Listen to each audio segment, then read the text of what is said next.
Good morning my dear student, I am Susmita Yadav. Welcome to study point centre. Dear, आज आप लोगों को हम बताएंगे फ्यूचर इंडेफिनिट टेंस जो होता है उसका सिंपल इंट्रोगेटिव सेंटेंसेस किसे कहते हैं। ठीक है, अब तक हमने आपको बताया है positive sentences, negative sentences, never वाला निगेटिव सेंटेंसेस, आई मीन कभी नहीं वाला निगेटिव सेंटेंसेस, और किसके साथ सेल लगता है, किसके साथ विल लगता है, ये सारा आप लोग पढ़ चुके हैं। लेकिन आज हम बताने जा रहे हैं कि सिंपल इंट्रोगेटिव किसे कहा जाता है।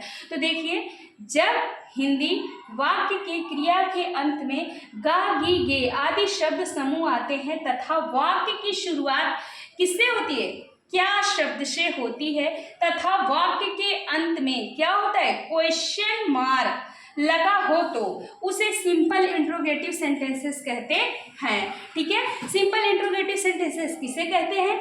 सिंपल इंट्रोगेटिव सेंटेंसेस उसे कहते हैं जब वाक्य के अंत में फ्यूचर इंडेफिनिट टेंस का सिंपल इंट्रोगेटिव सेंटेंस किसे कहते हैं, जब वाक्य के अंत में गा गी गे आदि शब्द समूह आते हैं तथा वाक्य की शुरुआत क्या शब्द से होती है और वाक्य के अंत में क्वेश्चन वर्ड लगा होता है, तो डियर उसे सिंपल इंट्रोगेटिव सेंटेंसेस कहते हैं।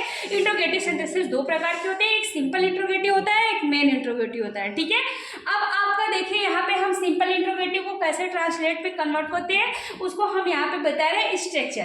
देखिए, विल लगेगा या स्टाइल, सबसे पहले हेल्पिंग वर्ब कि अगर वाक्य की शुरुआत क्या शब्द से होती है तो इंट्रोगेटिव सेंटेंस का ट्रांसलेट बनाते समय वो किसी भी टेंस में होता है उसकी हेल्पिंग वर्ब आगे कर दी जाती है।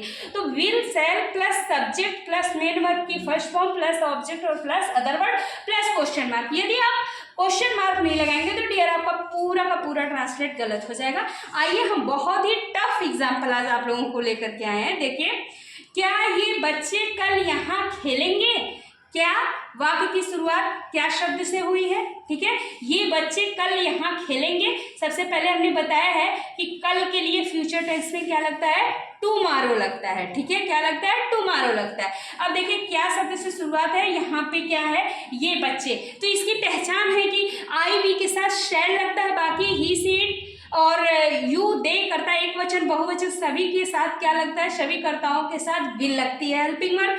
तो सबसे पहले इसकी हेल्पिंग वर्ब हम बनाएंगे विल, फिर उसके बाद डियर दीज बॉय, सब्जेक्ट इसमें क्या है, ये बच्चे। ठीक है, तो हो जाएगा दीज चिल्ड्रन, CHILDREN। ठीक है, CHILDREN चिल्ड्रन।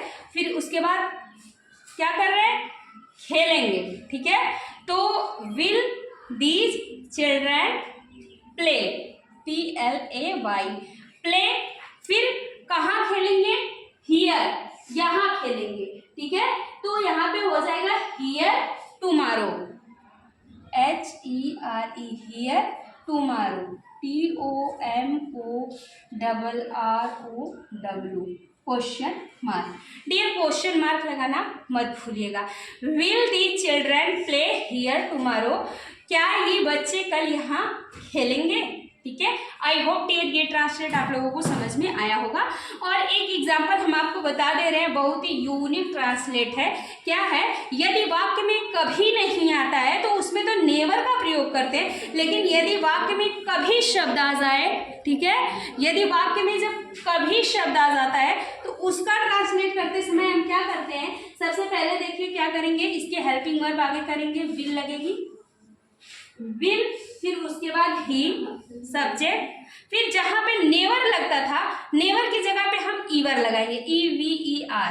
ठीक है, ईवर क्या हो जाएगा यहाँ पे, ईवर, फिर उसके बाद come here, COME come here, HERE question mark, क्योंकि यहाँ पे कम आई मीन मेन वर्ब की क्या लगती है, फर्स्ट फॉर्म लगती है, इसलिए कम, और EVER ईवर, कभी अगर वाक्य में आता है तो उसके लिए ईवर लगता है, जब कभी नहीं आता है तो उसके साथ वाक्य में क्या लगता है, नेवर लगता है। ठीक है, thank you so very much watching my video.